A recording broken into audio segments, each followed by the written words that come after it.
Wonderful. Well, thank you so much for being a guest on the Multiply Your Success podcast. And just by way of introduction, I'd love for you to give us your name, your title, and your company. Well, my name is Guillaume Wiatr, and I'm the principal and founder of MetaHelm. MetaHelm is a strategy consulting firm based in Seattle. You can hear from my accent that I'm not from the United States originally. I'm from France. I'm from Normandy, in fact.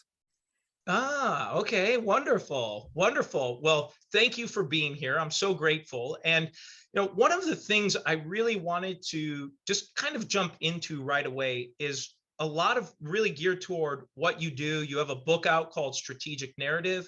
And I would just like to talk about this concept of strategic narrative. It's new to me. I've never really heard about it. And so I'd love for you to share and give a little overview.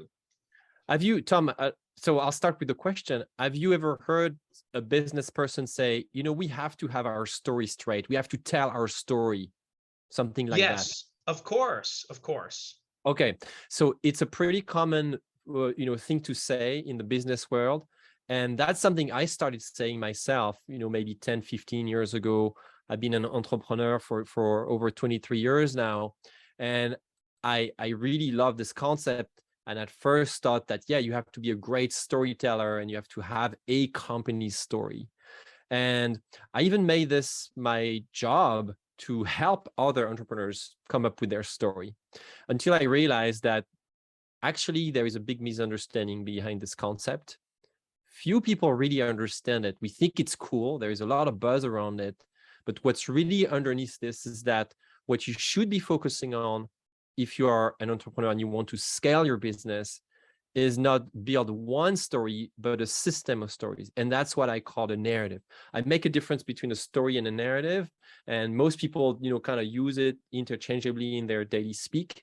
But there are significant differences between a story and a narrative. So a narrative is a system of stories. And if you design that system intentionally, and if you're really careful, what it does for you is that you open up people's mind to join you on new opportunities. I like to say that people will buy a story, they'll be happy to buy a story, but they will almost die for a narrative. And when you hear the narrative about society, about economy, the narrative about artificial intelligence, the narrative about retail. I mean, I'm just giving examples here. You kind of hear this, like it's the general tone and the general message for a specific topic.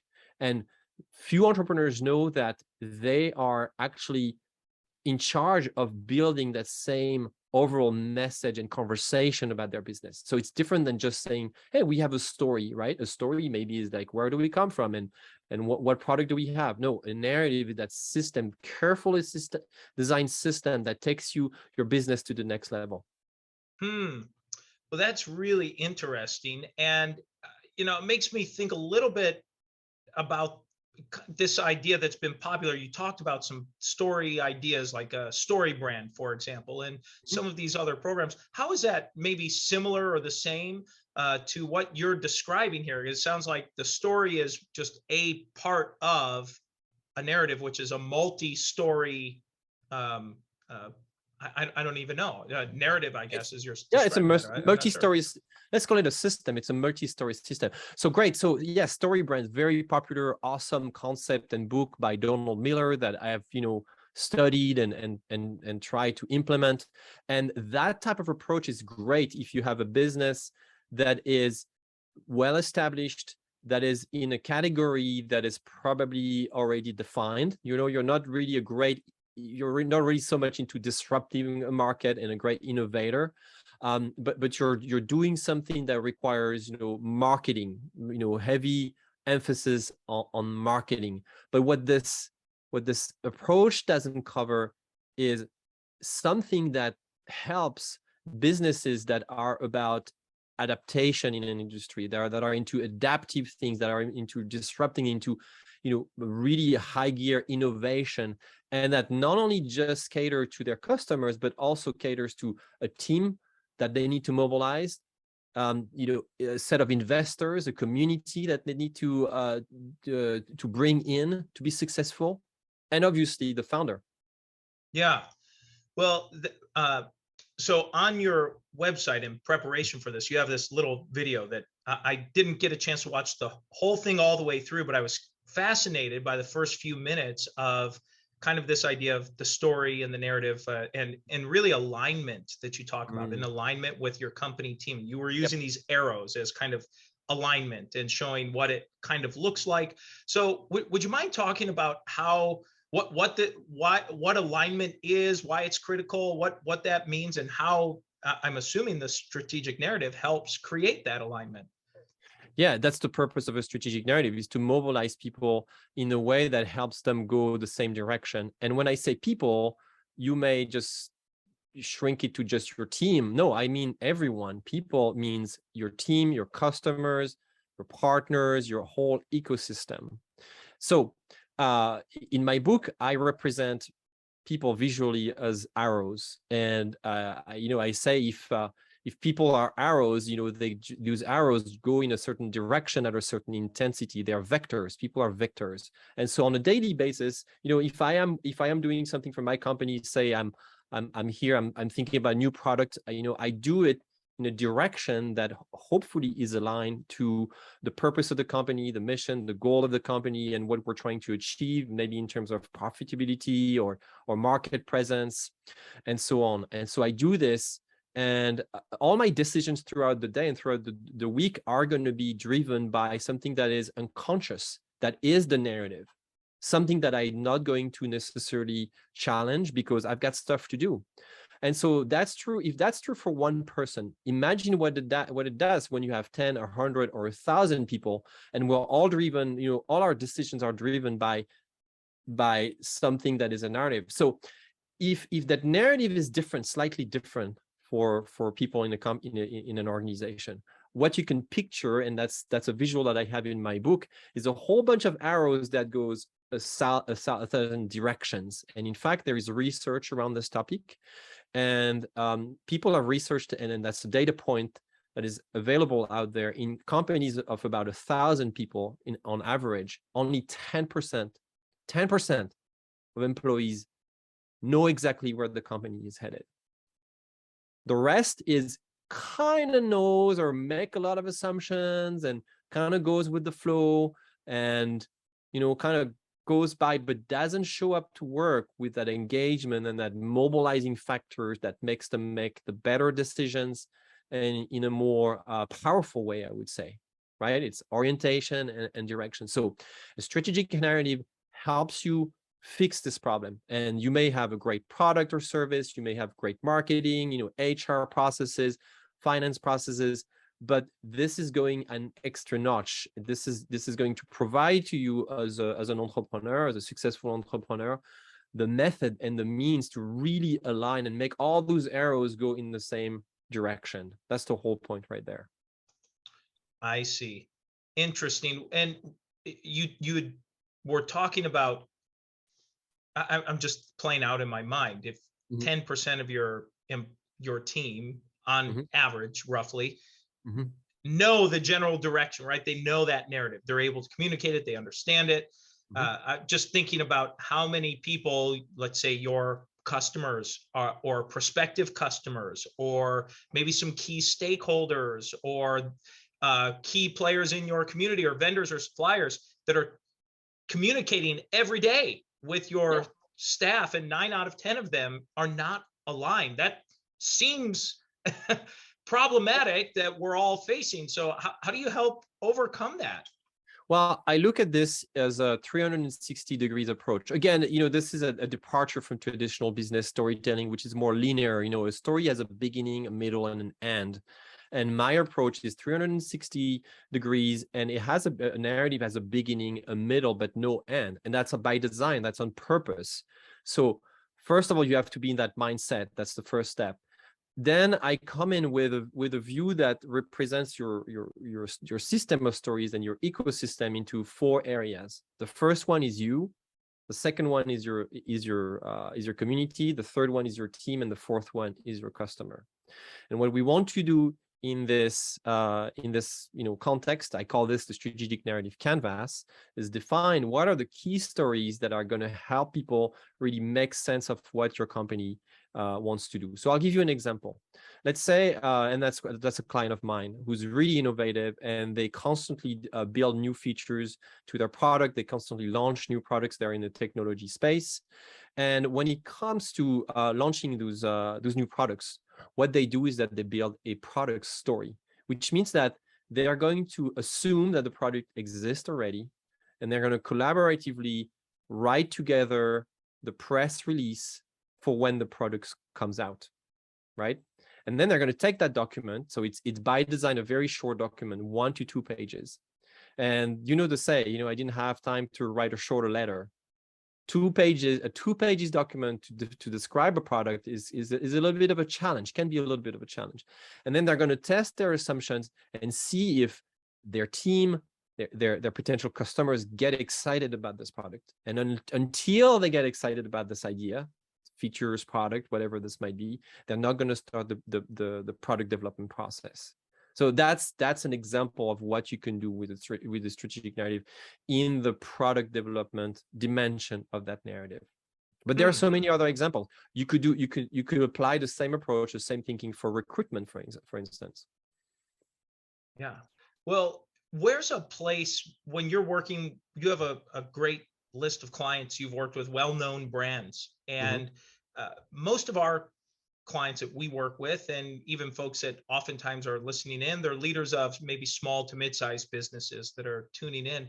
What's a place maybe someone could start or just get introduced and get this strategic narrative going in their business? How do you recommend someone do that? Well, so first of all, this is something that is the leader's responsibility to do. So number one, don't delegate this. Do not hire an agency, for instance, and just say, well, you write our stories for us. That's old thinking. It can work once your strategic narrative is established to communicate what this narrative is about externally. But first of all, you have to realize that this is your job. This is your responsibility. So I like to say, don't do it. You should do it on your own. And start, not necessarily do it alone. So the first place is there. So you want to maybe bring in your team and go over a set of basic fundamental stories. The first one is the origin story. And you may say, well, we know where we come from. We know where this, we know why we started this company. Well, great. You're in a good spot. But you would be surprised that, by actually rehearsing how we tell that specific origin story, people will actually learn and will remember details that helps them align their decision and see where the company comes from and where the company is going. Another example of the kind of story you need to build collaboratively as a team is what I call your perspective story. It's really about owning the opinion of the business in your market. And when you have ownership of a specific point of view, you create a very differentiating presence in your market. So some very, very famous example would be Google's 10 things we know to be true. You can look it up. It's one page on Google's website that tells in 10 short paragraphs what the perspective of the company is. So if you don't have something like this, I highly recommend that you start sitting down and jotting down maybe what are the 10 things you know to be true, and maybe come up with your own manifesto or your own set of beliefs. This takes a little bit of time, but once it's in place and once you've invited your team to co-design this with you and maybe some clients, it's really, really powerful because people will really put their fingerprints on something that now they own, and that makes them accountable and responsible on a daily basis. So these are just, couple steps that you can start with. Yeah, this is brilliant. And just thinking of an organization, it literally just draws a line in the sand to say, we are standing for something, and that something probably already exists in some way, shape, or form at the organization. Maybe it's unspoken, it just hasn't been articulated in a certain way, but it really makes it clear now what that is going to be. Yeah, it makes it clear. And Tom, many people, will assume that what I'm talking about is building a product. They'll think, oh yeah, okay, we'll write our origin story or write our perspective story, and once we have that, we're done. We can move on. and we'll post that on our website, and that's it. Actually, what I'm talking about is different. I'm talking about a practice. I'm talking about the practice of revisiting those stories, telling them over and over, adding other new people's version of those stories, and seeing how they evolve over time. Let me give you an example. I work with this company in France called Questio.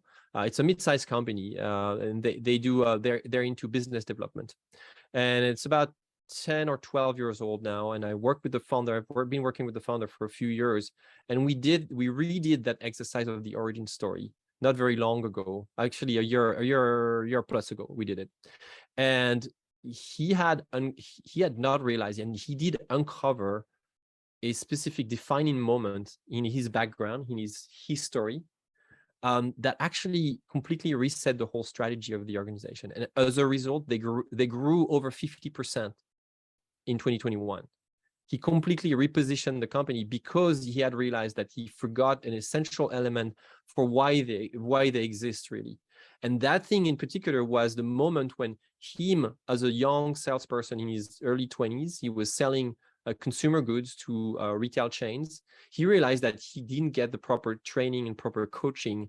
And although he was also a professional athlete at the time and got so much coaching, it's like, why is that in sports and music and entertainment, we get all those great coaches, but in sales, we're kind of left to our own demise. Yeah, we have maybe a training here and there and maybe some incentives sometimes, but the level of coaching is drastically different. So he realigned his whole company around this moment that he had experienced and started actually breathing life through it. On podcasts, he started writing about it. He started doing his internal retreat around this concept and this moment. And that was a huge click and aha moment for people. So they started to really understand why this company existed, why it was to help many other folks that probably experienced the same imbalance in their job as a salesperson. So that's a great example. And I appreciate you sharing that. Well, Guillaume, what I'd love to do at this point here is take a few minutes and transition to ask the same questions we ask every guest when they come onto the show. And the first question is, have you had a miss or two in your career and something you've learned from it? Yeah, I think one of my misses is not to have invested financially early enough in my career. And being so, I'm a passionate, curious, diehard entrepreneur, being so focused on my product and developing it and not building wealth for the future early enough. Just believing too soon that, I had the best magical thing in my hand and that it would work, by itself. So that's one of them. Yeah, great. Well, how about on the other side? Let's talk about a make or two and something you'd like to highlight. Well, one of the big one for me is the international presence and reach that I have. And that's due to the fact that I immigrated here in the United States in 2008, in the middle of the Great Recession. I had to completely reinvent myself. Nobody could read my experience, my background, my resume, and I had to start over and really, transition successfully, establishing myself in a culture that is not mine, with a language that is not my native language, and rebuilding that trust, that presence, little by little. That's really a huge achievement for me. Another achievement is to have actually built my own narrative and own a point of view that is differentiating from anybody else in my space, and being able to teach it at universities. I teach at the University of Washington, I teach in France, I teach remotely in different countries, and being able to help other entrepreneurs and, sometimes very successful entrepreneurs, not just startups, but I'm talking about very successful entrepreneurs. So these are kind of the couple big things. And, being trusted by big brands, I think is a big make for me. I work with companies like Microsoft, Alaska Airlines, L'Oreal, Spencer Stuart, and being able to transfer the learnings from working with those big accounts to smaller, maybe mid-sized companies who are not at that level yet, but aspire to get there one day. Yeah. Yeah. Oh, thank you. And let's talk about a multiplier. This is probably my favorite question we ask our guests because we get such a wide range of responses. So I'd love to know, have you used a multiplier in growing yourself or your company or in your career that you can share? So here is how I define mine: is being able to live in the zone of productive disequilibrium, always on the edge, always looking for the discomfort that helps me take resonated risks. Hmm. Well, I'm glad you mentioned that because I had written down here a quote I saw on your website. And so I want to just kind of spin off before we get to the last question, just ask you here. You wrote on your website, I'm here to make you comfortably uncomfortable. And I want to push your way of thinking to build and refine the way you communicate your strategic narrative. And so that really stood out to me. And so I'd love for you to talk about that. I think it ties into what you were just sharing here. Well, my multiplier is exactly about walking my talk here. And so what you see on my website, I live it every day, every hour, every minute. And what I'm talking about is the ability to look at your business. So the metaphor I use is to climb on the balcony of the dance floor. Your business, imagine your business is a dance floor with a lot of people, doing things. Their move, their plays, it's vibrant. It's going 100 miles an hour or 200 miles an hour, and going to that zone of productive disequilibrium is getting to the balcony, looking at it, and saying, okay, there are things we need to change. There are truths that are not be told, that are not told yet. There are elephants in the room. There are moves we should be making on our market or in the way we run our business that are bold, that requires courage, right? How can we make those moves without killing our business? Of course, that's not the intent. The whole intent is to evolve the business, to adapt through the changes outside and inside. But this requires really the courage to make some tough decisions sometimes. So many people think, okay, building a strategy narrative, it's just like a story. You write stuff, it's a writing exercise. Yeah, marketing can do that. That's not what I'm talking about. I'm talking about a leadership move. I'm talking an act of leadership, not an act of literature. A narrative is about making decisions that will polarize people sometimes, that will make people upset because change is hard. They're going to have to lose something, maybe lose their zone of comfort, maybe lose their autonomy, they lose their status. But that's what happens when a business grows. Yeah. Oh, that's beautiful. Thank you for sharing that. And well, the final question we like to ask every guest is, what does success mean to you? The word success evokes the word intentionality. To me, success is becoming who you are supposed to become, doing what you're supposed to do. And in the business realm, it's about building a company that impacts people the way it's supposed to impact people. It's all about, I'm a strategist, Tom. I'm a marketing strategist. I'm a leadership coach. So I think about this thing all day long is, are you doing the things you wanted to do? Are you really executing the strategy you wanted to? Are you actually accountable, committed to your biggest dreams? So that's what success means to me. Whatever the dream is, the big can be small, big here in the United States or all over the planet, that's your choice. But what really matters is helping more people accomplish and being aligned with their dreams. Yeah, great. Well, as we bring this to a close, Guillaume, is there anything you are hoping to share or maybe get across that you haven't had a chance to yet? I feel like I talked a lot, but one of the things I like to say is, I'm a jazz musician. And in jazz, we think most people see jazz as like this joyful, unorganized, kind of chaos. No, actually, jazz is very much driven by systems, principles, and one of them is listening. And it's the it's the complete opposite of control. And what I like to say is that if you want to build a great company, if you want to build a great strategic narrative, you have to let go of control, because control is for beginners.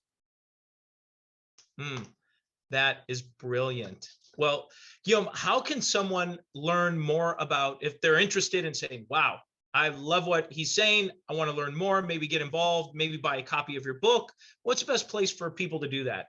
Well, my book is available for free, and you don't even have to put an email because I don't like to spam. So I will not spam because I won't even have your email. And to get this book, it's simple. You go to strategicnarrative.com, and you land on my company page. You'll see a photo of me, and you'll see book, and you click there and read the book. It's a very short book. It's a fast read that is the feedback I've gotten is that's pretty thought-provoking, and people take action based on that. And if you want to talk more, connect with me on LinkedIn or just shoot me an email. Great. Wonderful. Well, thank you so much for being a guest on the Multiply Your Success podcast. I'm grateful for your time. Tom, it was a pleasure to be here. Your podcast is awesome. I've learned so much, and I was honored to bring my contribution to the podcast here today. Thank you so much. Thank you.